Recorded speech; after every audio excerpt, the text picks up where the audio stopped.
Tonight, a status update exclusive. How one huge TikTok trend is founded totally in plagiarism. Plus, AI becomes your grandma. People sue over the color beige, and everybody's least favorite Tate, Andrew, gets hacked harder than his advice is toxic. All that and more right after this. Welcome to Status Update, where we more or less try to bring you the news from the creator economy so you can stay informed with 131% less doom scrolling and 500% more revenge. Mark your Mayan calendars and pray to your paltry mortal gods. AI has become a torture device. But don't worry, this kind is only for people who deserve it.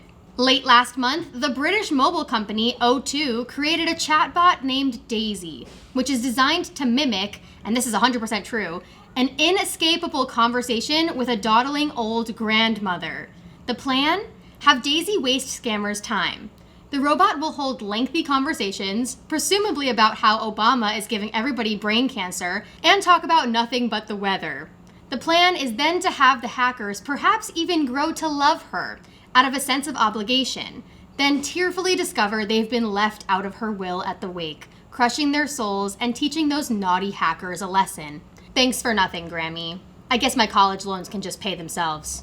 Anyway, speaking of other people who legitimately deserve torture, the world's squarest-shaped living chunk of spam, Alex Jones, got an undeserving helping hand recently from the walking shame kink, Elon Musk.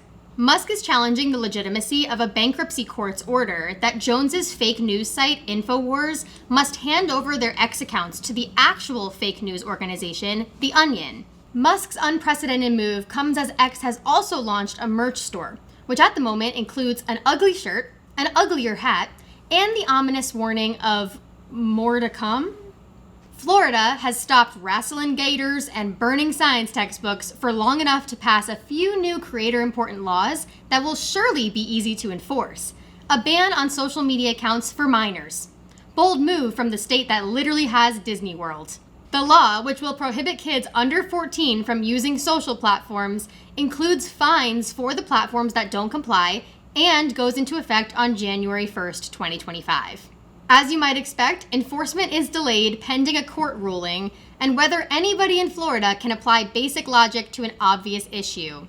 For teens, this highlights the need for a fake ID. For creators, this highlights the potential risks of investing one's time or effort in a social media platform run by the lumpy ghost of an 11-year-old edgelord.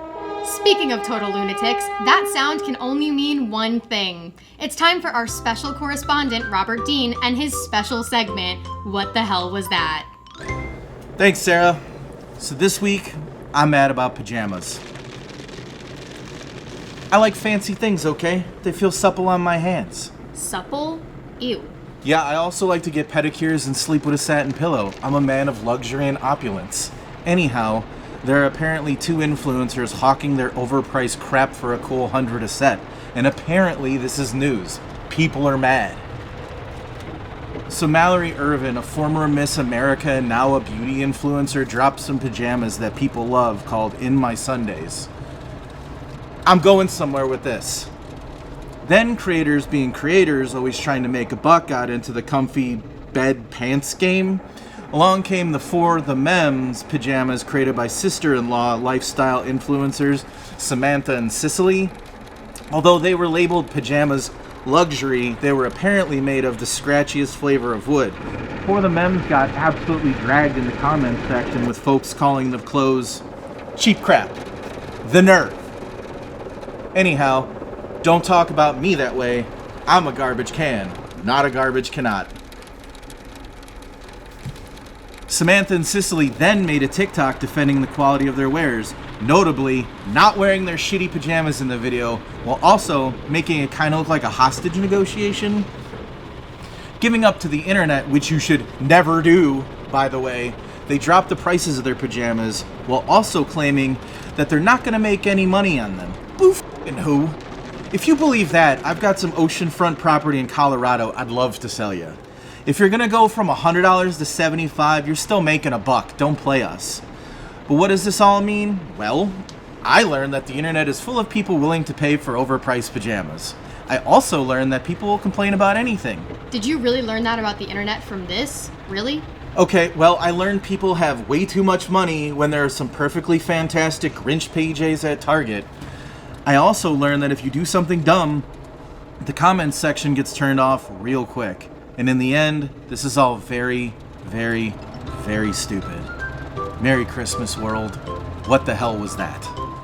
Thanks, Bob. Now in potential plagiarism news, creators all over the world are paying attention to Amazon influencers Alyssa Scheel and Sydney Nicole Gifford, who are locked in a legal battle over the color beige. Sydney accuses Alyssa of copying her minimalist style, content, and even tattoos.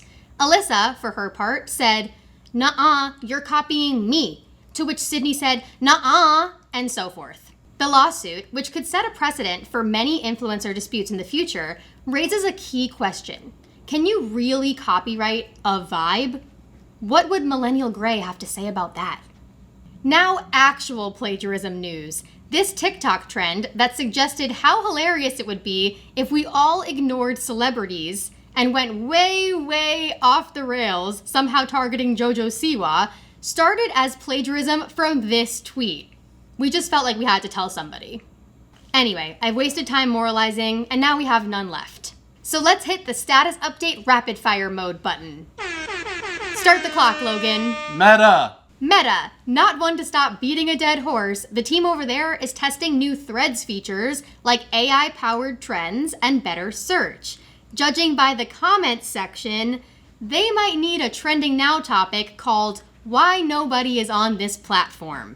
Bluesky! More users are still flocking to Bluesky as an alternative to X, finding higher engagement, less toxicity, and most importantly, at least a few less Nazi bots.